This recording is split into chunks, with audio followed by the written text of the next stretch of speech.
Hi friends, ಎಲ್ಲರಿಗೂ ನಮಸ್ಕಾರ. Food junction ಕಾರ್ಯಕ್ರಮಕ್ಕೆ ಸ್ವಾಗತ. ಎಲ್ಲರ ಮನೆಯಲ್ಲಿ ಸಾಮಾನ್ಯವಾಗಿ ನೆಂಟರು ಬಂದಾಗ ಲೆಮನ್ ಜ್ಯೂಸನ್ನು ಮಾಡಿಕೊಡ್ತೀವಿ. ಈ ಲೆಮನ್ ಜ್ಯೂಸಿಗೆ ಈ ಒಂದು ಐಟಮನ್ನು ಹಾಕಿ ನೋಡಿ, ಬಂದ ನೆಂಟರು ಕೂಡ ಎಲ್ಲರೂ ಹೊಗಳಿ ಹೋಗ್ತಾರೆ. ಅಷ್ಟೊಂದು ರುಚಿಯಾಗಿರುತ್ತೆ.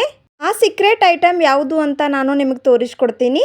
ಅದಕ್ಕಿಂತಲೂ ಮುಂಚೆ ನನ್ನ ಚಾನಲನ್ನು ಯಾರೆಲ್ಲ ಸಬ್ಸ್ಕ್ರೈಬ್ ಮಾಡ್ಕೊಂಡಿಲ್ಲ, ಪ್ಲೀಸ್ ಸಬ್ಸ್ಕ್ರೈಬ್ ಮಾಡ್ಕೊಳ್ಳಿ. ಹಾಗೆ ಪಕ್ಕದಲ್ಲಿರುವ ಬೆಲ್ ಐಕಾನನ್ನು ಪ್ರೆಸ್ ಮಾಡಿ. ಫ್ರೆಂಡ್ಸ್, ನಾನು ಮೊದಲಿಗೆ ಒಂದು ನಿಂಬೆಹಣ್ಣನ್ನು ತೆಗೆದುಕೊಂಡು ಕಟ್ ಮಾಡ್ಕೊಳ್ತಾ ಇದ್ದೇನೆ. ನಾನು ಇಲ್ಲಿ ಒಂದೇ ಗ್ಲಾಸನ್ನು ಲೆಮನ್ ಜ್ಯೂಸನ್ನು ಮಾಡ್ತಾ ಇದ್ದೇನೆ. ನಿಮಗೆ ಯಾವ ಕ್ವಾಂಟಿಟಿನಲ್ಲಿ ಬೇಕು ಅಷ್ಟು ಲೆಮನನ್ನು ತೆಗೆದುಕೊಳ್ಳಿ. ನಂತರ ಇದರ ಬೀಜವನ್ನು ತೆಗೆದುಕೊಂಡು ಸಪ್ರೇಟ್ ಮಾಡಿಕೊಳ್ಬೇಕು. ಫ್ರೆಂಡ್ಸ್, ಈ ಜ್ಯೂಸು ಹೊಸ ರುಚಿಯ ಅನುಭವ ಅಂತಲೇ ಹೇಳ್ಬೋದು. ಅಷ್ಟೊಂದು ರುಚಿಯಾಗಿ ಬರುತ್ತೆ. ಖಂಡಿತ ನೀವು ಕೂಡ ಯಾರಾದರೂ ಮನೆಯಲ್ಲಿ ನೆಂಟರು ಬಂದರೆ ಈ ರೀತಿಯಾಗಿ ಜ್ಯೂಸ್ ಮಾಡಿಕೊಡಿ. ತುಂಬಾ ಇಷ್ಟಪಟ್ಟು ಕುಡಿತಾರೆ. ಬೇಸಿಗೆ ಕಾಲದಲ್ಲಿ ಈ ಥರ ಜ್ಯೂಸ್ ಕುಡಿಯೋದ್ರಿಂದ ನಮ್ಮ ಆರೋಗ್ಯಕ್ಕೂ ಕೂಡ ತುಂಬ ಒಳ್ಳೆಯದು. ಬೀಜವನ್ನು ಸಪ್ರೇಟ್ ಮಾಡಿಕೊಂಡ ನಂತರ ಇದರ ರಸವನ್ನು ನಾನು ತೆಗೆದುಕೊಳ್ತಾ ಇದ್ದೇನೆ. ಈ ಲೆಮನ್ ಜ್ಯೂಸನ್ನು ಯಾಕೆ ಸಪ್ರೇಟಾಗಿ ತೆಗೆದುಕೊಳ್ತಾ ಇದ್ದೇನೆ ಅಂದರೆ, ಇದನ್ನು ಮಿಕ್ಸಿ ಜಾರಿಗೆ ಹಾಕಿಕೊಳ್ಬೇಕು. ಅದಕ್ಕಾಗಿ ನಾನು ಈ ರೀತಿಯಾಗಿ ಮಾಡ್ಕೊಳ್ತಾ ಇದ್ದೇನೆ. ಇವಾಗ ಮಿಕ್ಸಿ ಜಾರನ್ನು ತೆಗೆದುಕೊಂಡು ಲೆಮನ್ ಜ್ಯೂಸನ್ನು ಹಾಕಿಕೊಳ್ಬೇಕು. ನಂತರ ಸ್ವಲ್ಪ ಶುಂಠಿಯನ್ನು ಹಾಕಿಕೊಳ್ಳಿ. ಶುಂಠಿ ಇಷ್ಟ ಆಗದೇ ಇರೋರು ಸ್ಕಿಪ್ ಮಾಡ್ಕೊಳ್ಬೋದು. ಇವಾಗ ನಾನು 3 ಟೇಬಲ್ ಸ್ಪೂನಷ್ಟು ಸಕ್ಕರೆಯನ್ನು ಹಾಕಿಕೊಳ್ತಾ ಇದ್ದೇನೆ. ನಾನು ಇಲ್ಲಿ ಒಂದೇ ಗ್ಲಾಸ್ನಷ್ಟು ಮಾಡಿಕೊಳ್ಳೋದ್ರಿಂದ 3 ಟೇಬಲ್ ಸ್ಪೂನಷ್ಟು ಹಾಕಿಕೊಳ್ತಾ ಇದ್ದೇನೆ. ನಿಮಗೆ ಜಾಸ್ತಿ ಕ್ವಾಂಟಿಟಿನಲ್ಲಿ ಬೇಕಾದರೆ ನೋಡ್ಕೊಂಡು ಹಾಕಿಕೊಳ್ಬೋದು. ಇವಾಗ ಚಿಟಿಕೆ ಉಪ್ಪನ್ನು ಸೇರಿಸಿಕೊಳ್ಳಿ. ಫ್ರೆಂಡ್ಸ್, ನಾನು ಆಗಲೇ ಹೇಳಿರುವ ಹಾಗೆ ಆ ಸೀಕ್ರೆಟ್ ಐಟಮ್ ಏನಂದರೆ ಇವಾಗ ತೋರಿಸ್ತೀನಿ ನೋಡಿ. ಈ ಲೆಮನ್ ಜ್ಯೂಸಿಗೆ ಈ ಐಟಮನ್ನು ಹಾಕಿ ಮಾಡೋದ್ರಿಂದ ತುಂಬಾ ಸಖತ್ತಾಗಿ ಬರುತ್ತೆ ನೋಡಿ. ಇವಾಗ ನಾನು ಗೋಡಂಬಿಯನ್ನು ನೀರಿನಲ್ಲಿ ನೆನೆಸಿಟ್ಕೊಂಡಿದ್ದೇನೆ.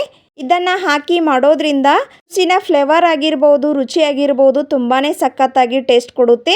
ಫ್ರೆಂಡ್ಸ್, ಯಾರಾದರೂ ನೆಂಟರು ಬಂದಾಗ ಅರ್ಜೆಂಟಾಗಿ ನೀವು ಮಾಡ್ಕೊಳ್ಬೇಕಂದ್ರೆ ಗೋಡಂಬಿ ನೆನೆಸಿಟ್ಟಿಲ್ಲ ಅಂದರೆ ಹಾಗೆ ಕೂಡ ಹಾಕಿಕೊಳ್ಬೋದು. ಇವಾಗ ನಾನು ಒಂದು ಏಲಕ್ಕಿಯನ್ನು ಹಾಕಿಕೊಳ್ತಾ ಇದ್ದೇನೆ. ನಂತರ ಇದನ್ನು ಚೆನ್ನಾಗಿ ಗ್ರೈಂಡ್ ಮಾಡಿಕೊಳ್ಳಿ. ನೋಡಿ, ಇವಾಗ ನಾನು ತೋರಿಸ್ತಾ ಇದ್ದೇನೆ. ಈ ರೀತಿಯಾಗಿ ಗ್ರೈಂಡ್ ಮಾಡ್ಕೊಂಡಿದ್ದೇನೆ. ಇವಾಗ ನಾನು 1 ಗ್ಲಾಸ್ನಷ್ಟು ನೀರನ್ನು ಹಾಕಿಕೊಂಡು ಮತ್ತೊಮ್ಮೆ ಗ್ರೈಂಡ್ ಮಾಡ್ಕೊಳ್ತಾ ಇದ್ದೇನೆ. ಫ್ರೆಂಡ್ಸ್, ಈ ರೀತಿಯಾಗಿ ಜ್ಯೂಸನ್ನು ಮಾಡಿಕೊಡೋದ್ರಿಂದ ತುಂಬಾ ಇಷ್ಟಪಟ್ಟು ಕುಡಿತಾರೆ. ಖಂಡಿತ ನೀವು ಕೂಡ ನಾನು ಹೇಳಿರೋ ವಿಧಾನದಲ್ಲಿ ಒಮ್ಮೆ ಟ್ರೈ ಮಾಡಿ ನೋಡಿ. ಇವಾಗ ನಾನು ತೋರಿಸ್ತಾ ಇದ್ದೇನೆ ಎಷ್ಟು ಚೆನ್ನಾಗಿ ಬಂದಿದೆ ಅಂತ. ಇವಾಗ ನಾನು ಇದನ್ನು ಸ್ಟೇನ್ ಮಾಡ್ಕೊಳ್ತಾ ಇದ್ದೇನೆ. ಏಲಕ್ಕಿ ಸಿಪ್ಪೆ ಅದು ಇರುತ್ತೆ ಅಲ್ವಾ, ಅದಕ್ಕೆ ನಾನು ಸ್ಟೇನ್ ಮಾಡ್ಕೊಳ್ತಾ ಇದ್ದೇನೆ ನೋಡಿ. ಇವಾಗ ಈ ರೀತಿಯಾಗಿ ಜ್ಯೂಸ್ ರೆಡಿಯಾಗಿದೆ. ಫ್ರೆಂಡ್ಸ್, ಕಾಮನ್ ಆಗಿ ಎಲ್ಲರ ಮನೆಯಲ್ಲಿ ಲೆಮನ್ ಜ್ಯೂಸನ್ನು ಮಾಡ್ತಾರೆ. ಖಂಡಿತ ಈ ವಿಧಾನದಲ್ಲಿ ಕೂಡ ಒಮ್ಮೆ ಟ್ರೈ ಮಾಡಿ ನೋಡಿ. ರುಚಿ ಅಂತ ತುಂಬಾ ಸಖತ್ತಾಗಿ ಬರುತ್ತೆ. ಇವಾಗ ನಾನು ಸಾರು ಮಾಡ್ಕೊಳ್ತಾ ಇದ್ದೇನೆ ನೋಡಿ. ಫ್ರೆಂಡ್ಸ್, ಕಲರು ಕೂಡ ಎಷ್ಟು ಚೆನ್ನಾಗಿ ಬಂದಿದೆ ಅಂತ. ಈ ವಿಡಿಯೋ ನಿಮಗೆ ಇಷ್ಟ ಆಗುತ್ತೆ ಅಂತ ಅನ್ಕೋತೀನಿ. ಹಾಗೆ ಈ ವಿಡಿಯೋನ ಫ್ರೆಂಡ್ಸ್ ಜೊತೆ, ಫ್ಯಾಮಿಲಿ ಜೊತೆ ಶೇರ್ ಮಾಡಿ ನನಗೆ ಸಪೋರ್ಟ್ ಮಾಡಿ. ಫ್ರೆಂಡ್ಸ್, ಈ ಲೆಮನ್ ಜ್ಯೂಸಿಗೆ ಐಸ್ ಕ್ಯೂಬ್ ಆದರೂ ಹಾಕೊಂಡು ಕುಡಿಬೋದು. ಈ ವಿಡಿಯೋ ಇಷ್ಟ ಆದರೆ ಲೈಕ್ ಮಾಡಿ, ಶೇರ್ ಮಾಡಿ.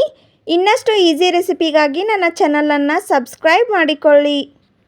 ಮುಂದಿನ ಇಂಟ್ರೆಸ್ಟಿಂಗ್ ರೆಸಿಪಿಯೊಂದಿಗೆ ಮತ್ತೆ ಸಿಗ್ತೀನಿ. Keep watching. Thank you.